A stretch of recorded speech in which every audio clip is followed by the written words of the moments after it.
Minsan, inaabot talaga ako ng hapon, hindi pa ako nakakapagdilig.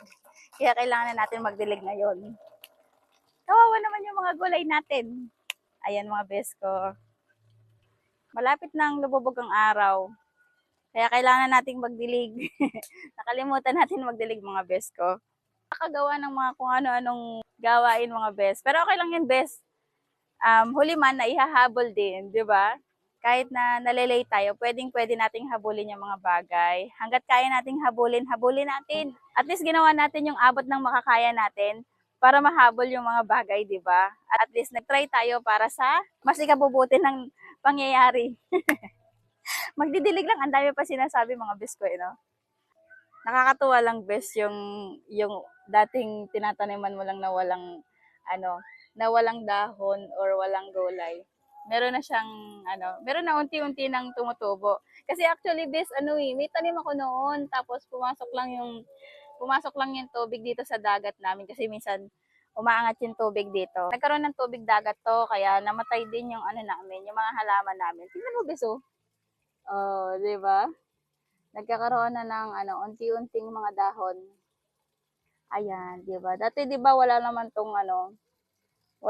tong tumutubo. Tapos yung kangkong ko may tumutubo na. Ano mo bisu? Tayo yung mga kangkong ko. Parang ayoko na nga siyang pitasin besi. Parang ayoko nang pitasin para palagi ko na lang nakikita sila na madami. So pumipitas naman tayo diyan, bes. And then tumutubo naman siya ulit. Kaya ayan. 'Di ba? Lumalabas na siya dito sa harang ko. Nilagyan ko siya ng harang diyan eh. Yung mga na yan. Yung mga ba yun? Nyug ba to? Yung mga buko na yan. Ayan. So lumalagpas na siya. Then tinatabi ko na lang kasi baka matapakan, 'di ba? Sayang bes. Baka bukas magugulay ako kasi madami na tayo pwedeng kuhanin yan. Gusto ko kasi madami siya bago kukuhanan eh. Para nga naman pag kumuha ako, madami pang tira, di ba? Dilig-dilig lang tayo mga bes. Or dito kami kumukuha ng panggulay namin, di ba? Sayang naman kung pababayaan mo. Mauuhaw sila. Dilig-dilig lang mga bes ko. Ayan.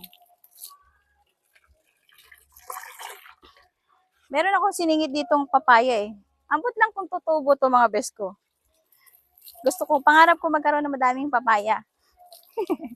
Ayan. Kasi paborito rin ng mga ko yung papaya. Kaya gusto ko sana magkaroon tayo ng papaya. Ewan ko lang kung magagawa ko ang magpatubo ng papaya mga bes ko. Ito eh oh. Parang wrong move ata dito ko siya nilagay. Pero marami pa akong nilagay. Kinalat yung papaya. Ewan ko lang kung merong tutubo. Meron din dito. Nilagay ko rin dito bes. Ayan, papaya. Meron din doon. Meron din doon.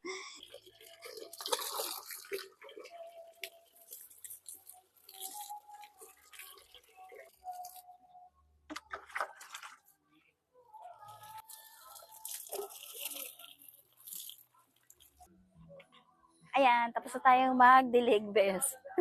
Pasok na ulit tayo sa loob kasi marami pa tayong gagawin. Bye!